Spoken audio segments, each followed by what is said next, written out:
আমি জাস্ট হচ্ছে টানবো যাতে বেশি না লাগে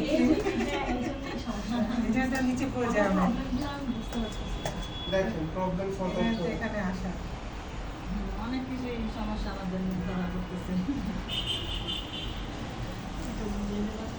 এই জন্য শিখার আছে যতই জানেন শিখার আছে আরো শেখানো শেষ না আমার তো দুনিয়া হয়েছে একদম হাতে মুখে পুরো ভরে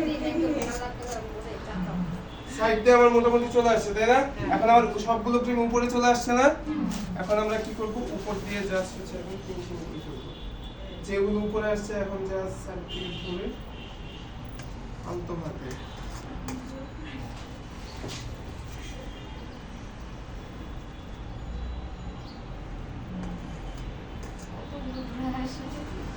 এই যে যত এক্সট্রা ক্রিম দিয়েছে এই যে দেখেন সব কিন্তু এখন উঠে দিতেছি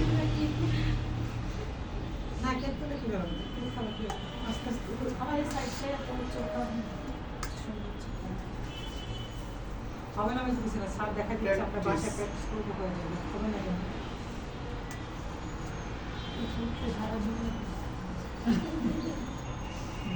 একদম সারাদিন লাগবে তারপরে একটু কমবে তারপরে একটু কমবে তারপরে একটু কমবে তারপরে একদম অল্প সময় চলে যাবে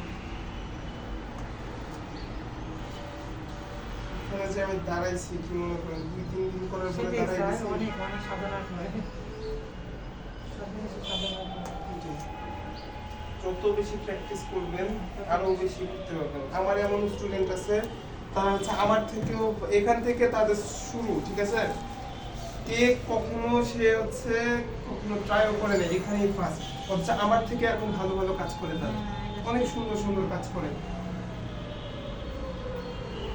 চেষ্টা সবচেয়ে বড় আমার কাছ থেকে সেলাই কাজ শিখে আমার থেকে ভালো হচ্ছে হ্যাঁ অনেক অনেক আছে পার্লার কাজ আমার থেকে শিখে কিন্তু পার্লারে বিজনেস করতেছে ব্যাস আমার কিন্তু ফিনিশিং চলে আসছে হ্যাঁ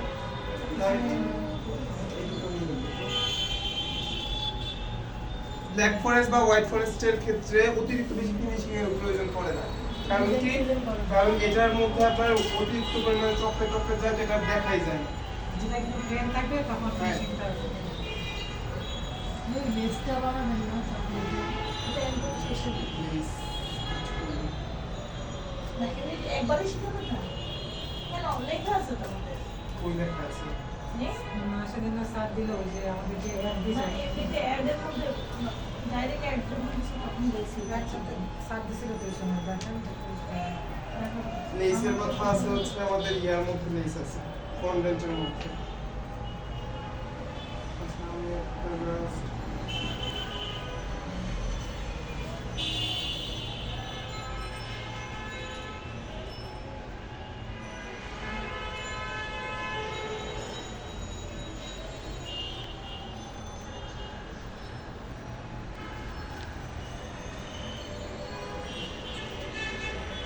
রেড ভেলভেট একটু কাজ করি এটার কাজটা একটু পরে করবো এখন জাস্ট নর্মাল কিছু রেখে দেন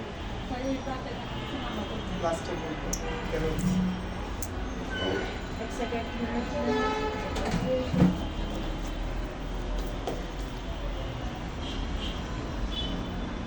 সবসময় কেক একদম ঠান্ডা করে তারপর মোল্ড আউট করতে হয় তাহলে কেকের স্ট্রাকচার ঠিক থাকে কেক গরম গরম কেক বাইরে যত বেশি রাখবেন তত বাতাস টাতাস পাবে তত এটা হচ্ছে ড্রাই হতে থাকবে ড্রাই হলে কেক কি হবে একদম হচ্ছে আপনার হার্ড লাগবে ঠিক আছে হ্যাঁ আরেকটা কথা প্রশ্ন হচ্ছে শরীর হাসেন না তো না আচ্ছা এই যে এটা ব্যবহার করে বাসায় বানায় ব্যবহার করে এটা মধ্যে আবার করা যাবে হ্যাঁ আমি ওয়াশ করে করবো সমস্যা নেই। মুছে ফেলবেন টিস্যু দিয়ে এটা হাত ধুইলেই হবে পানি লাগলে তো মানে টিস্যু দিয়ে মুছে দুধ তো পানি নষ্ট হবে বেকিং টাইমটা একটু ওভার হয়ে গেছে আস্তে হবে না একটু বেশি হয়ে গেছে সমস্যা নেই আমি যেটা করবো হালকা যে যাদের কাটিং এর সমস্যা একটু দেখবেন হ্যাঁ এই ঘুরে ঘুরে কাটতে গিয়ে তো অর্ডার লাগবে এটা আমিও সো এটা সময় লাগবে রেড ভেলভেট কেকটা একটু এরকম ক্রাম্বল টাইপের হবে ঠিক আছে দেখেন আমি কাটতেছি আর অনেক বেশি পুরো বের হচ্ছে না এটা স্ট্রাকচারই হচ্ছে এরকম আসবে স্যার আমি বাসায় এটা আমি জন্য এটা কাটি না সমস্যা সমস্যা নেই। এটা একটু করে দিলে তারপর আমি কাটবো। নিজের জন্য একটা হ্যাঁ সেটাই। কেকের মতো করে বানাই। এটা যে কাজ আছে এটা কিন্তু ফেললাম না। এটা যে কাজ করবে স্যার। আচ্ছা আচ্ছা।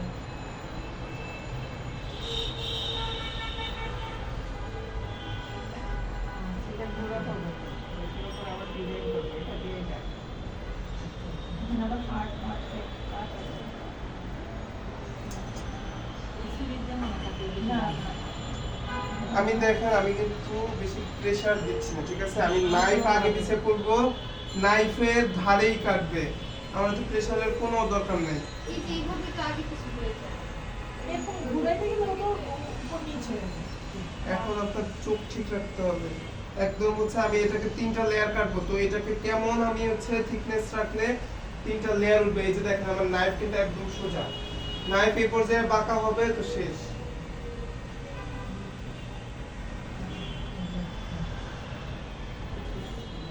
এটা হলো স্পনের মতো লাগছে, না? জোরে চাপ দিন না, যারা দেখতে যাবেন জোরে চাপ দিলে ভেঙে যাবে। হ্যাঁ,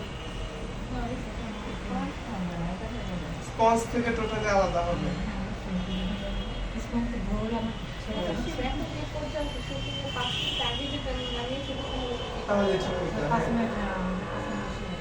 40 নেওয়াই 40 বা চুলায় তো টেম্পারেচার করা যায় না, তাহলে এটা আমার হচ্ছে অ্যারাউন্ড আপনার 38 মিনিট বা 37 মিনিটে এটা হয়ে গেছে। না, এটা কিন্তু আপনি 45 নামাই। হ্যাঁ, আমি তো বললাম যে এটা আপনার 38 বা 40 মিনিটে হয়ে গেছিল।